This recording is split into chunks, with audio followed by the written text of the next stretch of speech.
Hello and welcome back to another Dare to Game video. Today we're playing The Elder Scrolls IV Oblivion Remastered, and we're doing another weapon video. Today it's going to be for the top 10 best daggers. Since between that and claymores, I believe daggers is the most requested one that I've gotten on the other weapon videos I've done thus far, so I figured I'd start here. So just like those videos, we're going to be going through all sorts of different daggers. Some of them will be stock loot option daggers, and many of them will be unique ones that you get in a very specific way. I'll go through the stats, any special effects they have. I am ranking them according to raw damage output, but I'll also include how to get them or where to get them whenever applicable. So let's just dive on in and start off with the worst one on the list, the one that I put at number 10. And so at number 10, we're starting off with just a rough basic loot option, which is a glass dagger. It's just the dagger for the glass class of weaponry. That being said, it makes the list because it starts off, or at least with, your skills high enough, and at 125 condition, we have 18 damage for the physical damage on the glass dagger. As far as appearances go, I like the glass weaponry well enough. I think it's a little bit weird looking, but overall shape and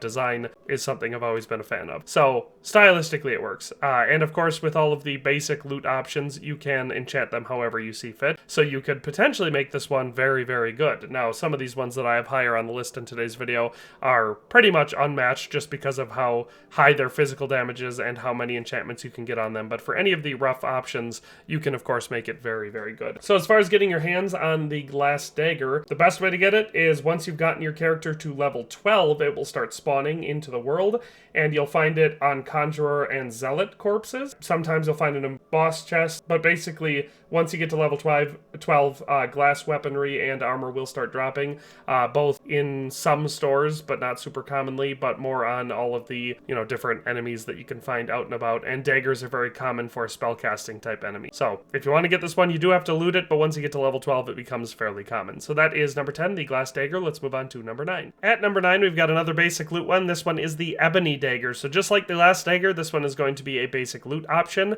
and it is also not one that has any special enchantments or can you get it in a specific way. But it does have a pretty cool design. I like the ebony weaponry. It looks a little bit more hefty, but overall it looks like a fairly normal weapon with some needless filigree on it. It does have 20 for the physical damage, which makes it, a decent step up from the glass dagger, and of course, since it's basic loot, you can enchant it however you see fit. As far as getting your hands on the Ebony Dagger, it's going to start appearing in leveled loot like any other leveled loot in the game, and you can find it on Marauder Archers especially once you get to level 15 or higher. If you want some specific locations to go look for it, Rockmilk Cave and Fort Homestead have pretty high drop rates for ebony weaponry in general, and the enemy types that carry ebony daggers spawn there relatively well. So like I said, once you get to level 15, that is a great location to try doing it. But basically, again, like I said with the glass dagger, any location where you can loot daggers from once you get to level 15 or higher, the ebony dagger is going to be a place where they're likely to drop.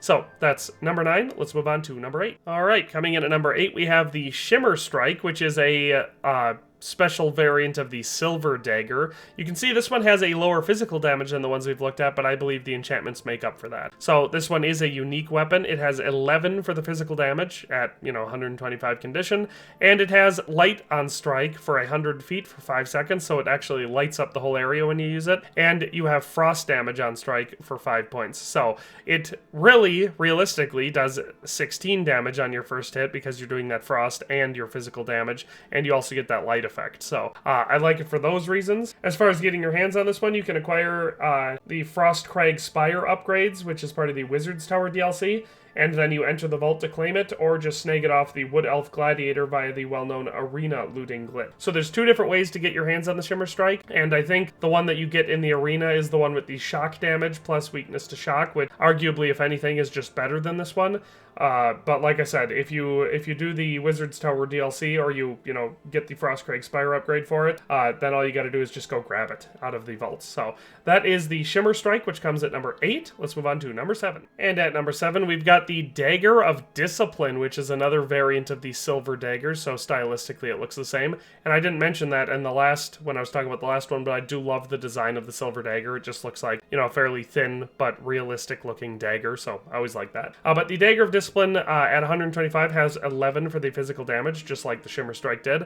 This one is also a unique weapon, and it does come with a enchantment, which is Drain Health on Strike for 15 points for 6 seconds. So that's actually a pretty solid effect to have on a dagger. It works very, very well.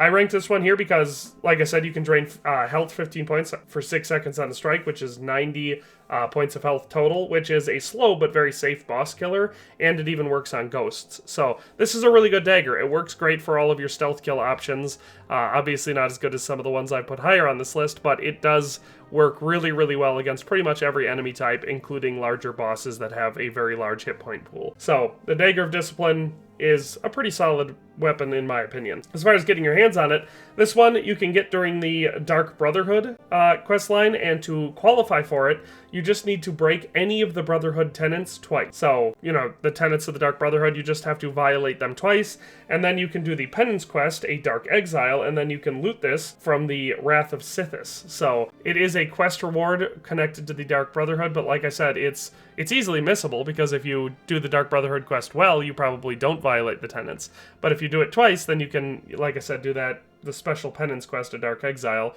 and that's how you can get your hands. So that is number 7, the Dagger of Discipline. Let's move on to number 6. Coming in at number 6, we have the Sufferthorn, which is another unique one, and this one also has 11 for the physical damage, but the enchantments more than make up for the lower physical damage. Because you can see we have drain strength on strike for 20 points, and damage health on strike for 35 points. And so this one definitely pulls a lot of life and strength out of the enemy that you're hitting them. Now, it doesn't give it to you, but it takes it away from them.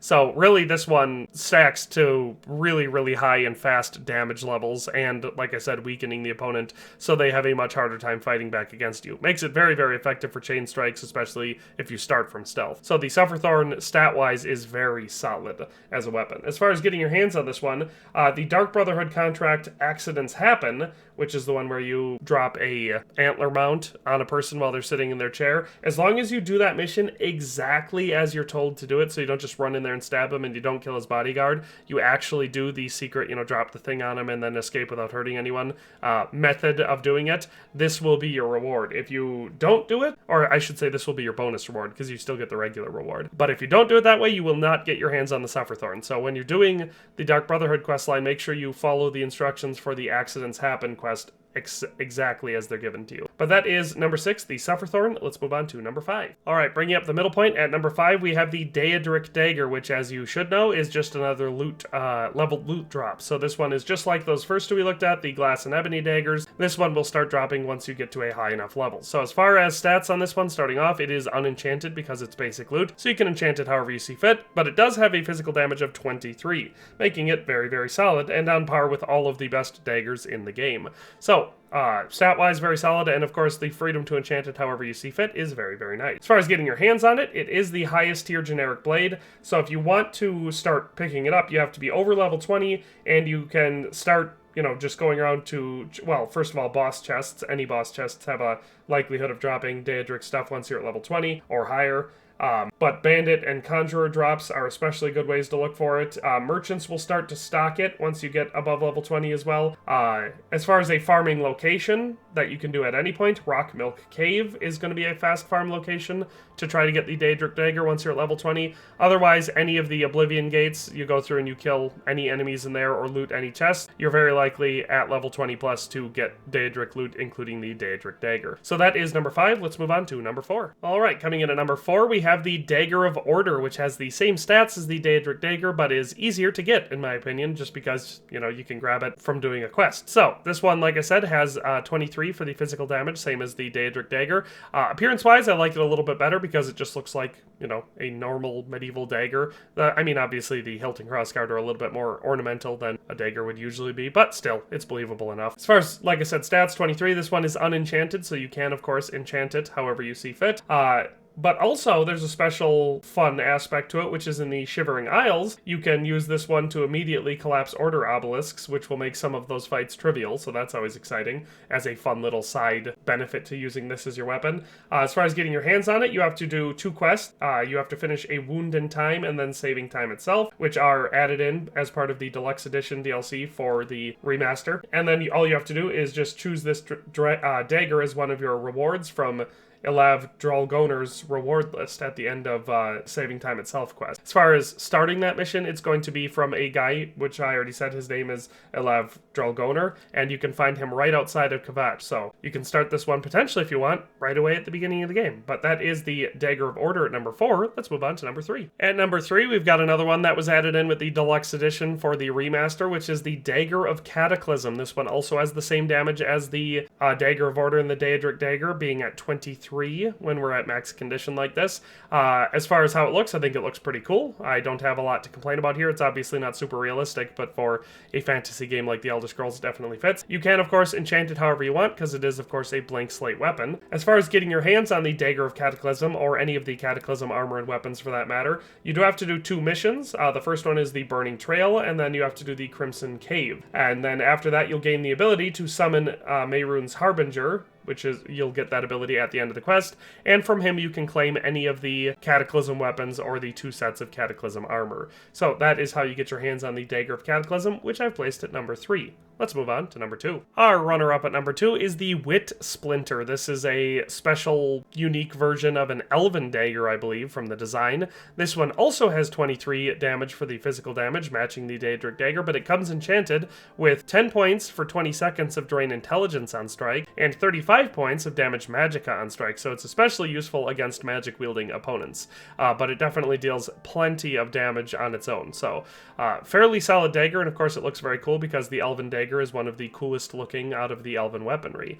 So, yeah, that's number 2. As far as getting your hands on this one, it's, well, I shouldn't say it's the reward, but you can get it by doing the side quest, The Siren's Deception, which you can find in the town of Anvil. And at the end of that mission, you have to defeat or pickpocket Faustina Cartia, or Cartia, in the Guidon farmhouse. So, if you're not familiar with the mission, they lure you in there under the promise of, let's call it, favors, and then they ambush you with the intent to rob you or kill you, and you have to defeat them. And so if you do that, you are able to pick up this dagger off of Faustina's body. So that is the Wit Splinter. That's number 2. Let's move on to number 1. And finally, at number 1, we have a very overpowered dagger, the Crimson Eviscerator, which you can see is a Daedric dagger, but this one is, of course, a unique variant of that. So it does have 23 for the physical damage, but it comes pre-enchanted with 4 enchantments. So the first one is Absorb Strength on strike, 15 points for 5 seconds. So that's 75 points of strength that you can absorb in each one of those. Damage Health on strike for 30 points, Damage Magicka on strike for 30 points, and a Weakness to Poison on strike for 30%. So, especially if you coat your dagger with poison, the Crimson Eviscerator is ridiculously overpowered and allows you to just shred through, like, most enemy types, especially when you consider how fast you can strike with daggers in this game. So, it is ridiculously overpowered, as well as also helping you absorb strength from their, from their weakness. As far as getting this one, you do have to buy Deepscorn Hollow, which I'll show you on the map, which is part of the Vile Lair DLC, and also finish its mini-quest, and then you'll be looting the unusual box at the Shrine of Sithis. So, just in case you aren't familiar with that, Deepscorn Hollow can be found way down in the bottom right portion of the map, just past Leyawiin, so it's down here off the coast. It's also where you can cure yourself of vampirism, but you can actually purchase Deepscorn Hollow, and then, like I said, you'll just be doing the mini quest related to that, and that is how you'll be able to loot this at the Shrine of Sithis. So, very, very good weapon, and it is easily the best dagger in the entire game. So that is the top 10 best daggers in Oblivion, or the Oblivion Remaster, I should say. Hope you enjoyed this video. If you have any requests, comments, questions, concerns, or disagreements, let me know down in the comment section, but in any case, thanks for watching and have a nice day, and we'll see you next time. Thanks for watching another Dare to Game video. If you liked this video, please leave a like and a comment. If you haven't already, be sure to subscribe to the channel. If you like my content and would like to support this channel, consider becoming a member today for as little as $1.99 a month. It makes a huge difference. But in any case, thanks for watching and have a nice day. I'll see you next time.